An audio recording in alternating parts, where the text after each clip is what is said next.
नमस्कार दोस्तों। अभी ओबीसी जो आरक्षण से संबंधित जो मामला चल रहा था, विसंगति चल रही थी, उस पर चर्चाएं चल रही है। बाड़मेर के अंदर एक बड़ा आंदोलन भी हुआ। इस विषय को पॉलिटिकल का टीचर बड़े अच्छे से बता पाता है। तो हमारे साथ गुरुजी है, काजला जी सर, जो पॉलिटिकल के हमारे यहाँ विशेषज्ञ हैं।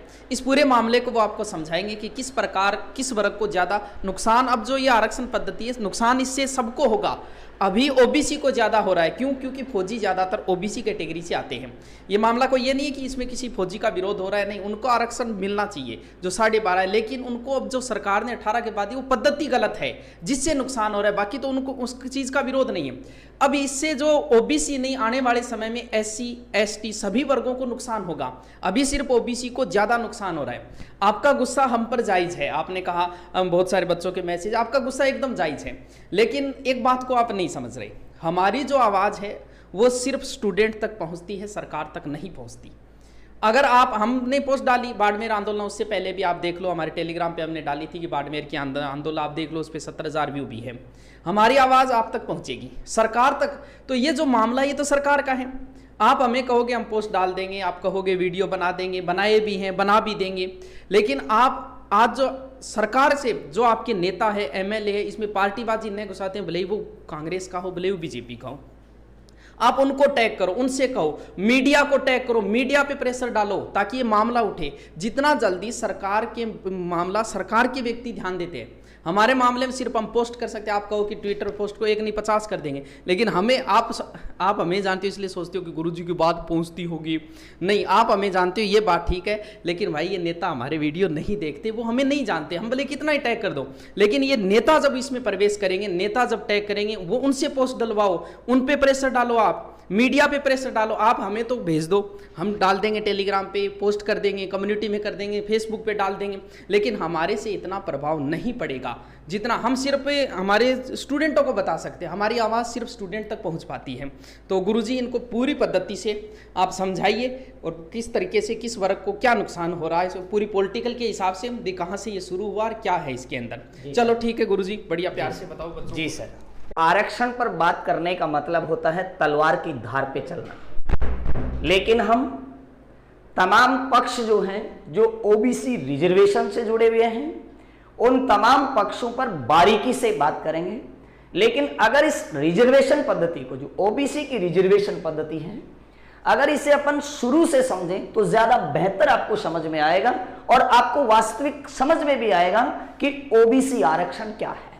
देखिएगा, ओबीसी आरक्षण की बात करें उससे पहले आपको एक चीज समझनी होगी। आपको एक नाम याद होगा, मंडल आयोग। मंडल आयोग है, ये मंडल आयोग क्यों बना था और मंडल आयोग क्या है? मंडल आयोग का गठन है, ये 1979 में किया गया था। 1 जनवरी 1979 को मंडल आयोग का गठन किया गया था। मंडल आयोग के गठन का उद्देश्य क्या था? गठन का उद्देश्य था कि पिछड़े वर्गों की पहचान करना। उद्देश्य क्या था? जो पिछड़े वर्ग हैं, इन पिछड़े वर्गों की पहचान करने के लिए, पिछड़े वर्गों की पहचान करने के लिए ये मंडल आयोग बना था। अब मंडल आयोग ने 11 सूत्री एक सामाजिक आर्थिक शैक्षणिक कारकों का प्रारूप तैयार कर दिया। कितने? 11 सूत्री एक प्रारूप तैयार कर दिया, जो सामाजिक, आर्थिक और शैक्षणिक कारक थे। और इनके आधार पर इन्होंने पिछड़ी जो वर्ग थे उनकी पहचान का दायरा तय कर दिया। वीपी सिंह जी की सरकार ने 1989 में बीपी मंडल आयोग की सिफारिश पर, किसकी? बीपी मंडल आयोग की सिफारिश पर क्या किया? बीपी मंडल आयोग की सिफारिश पर ओबीसी को केंद्र में 27% आरक्षण दे दिया। ओबीसी को केंद्र में कितने प्रतिशत? केंद्र में 27% रिजर्वेशन दे दिया।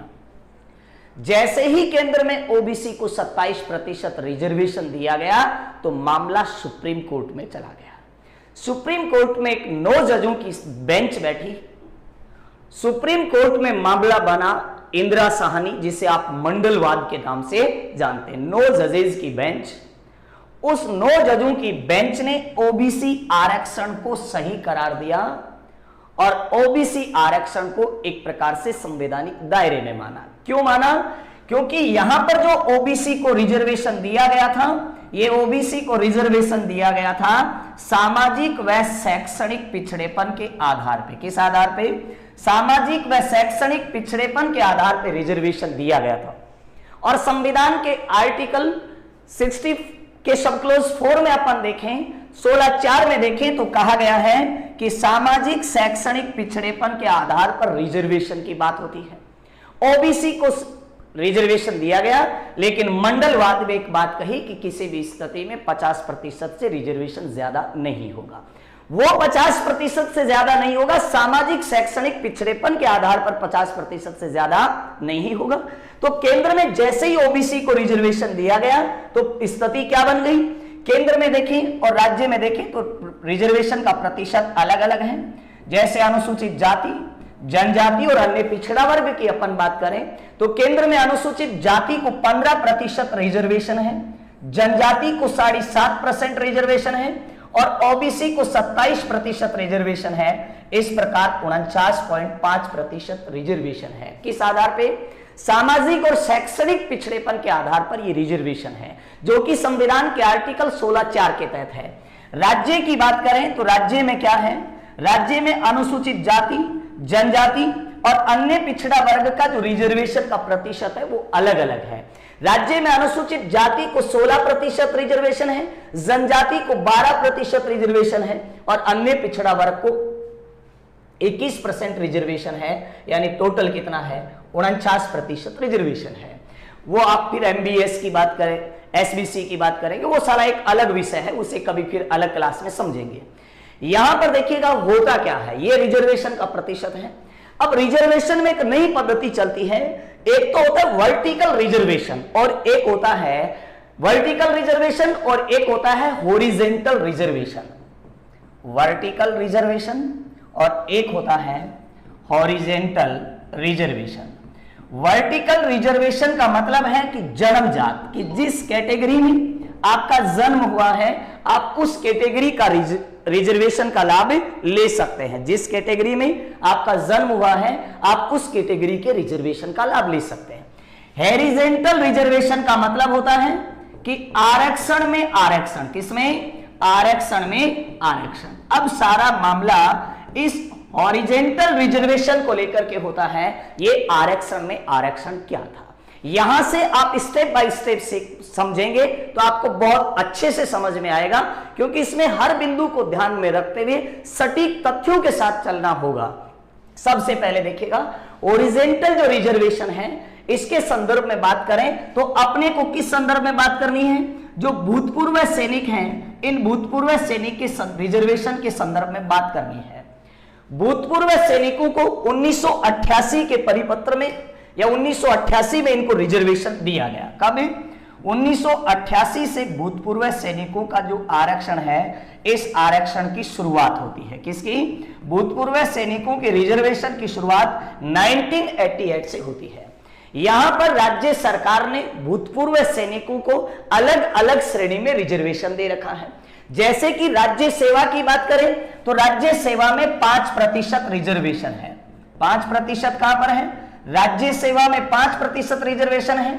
इसके अलावा 12.5% है, ये अधीनस्थ सेवा में है। राज्य की जो अधीनस्थ सेवा है, इस अधीनस्थ सेवा में कितना है? 12.5% है। अधीनस्थ सेवा, जो राज्य की अधीनस्थ सेवा है, इसमें 12.5% है।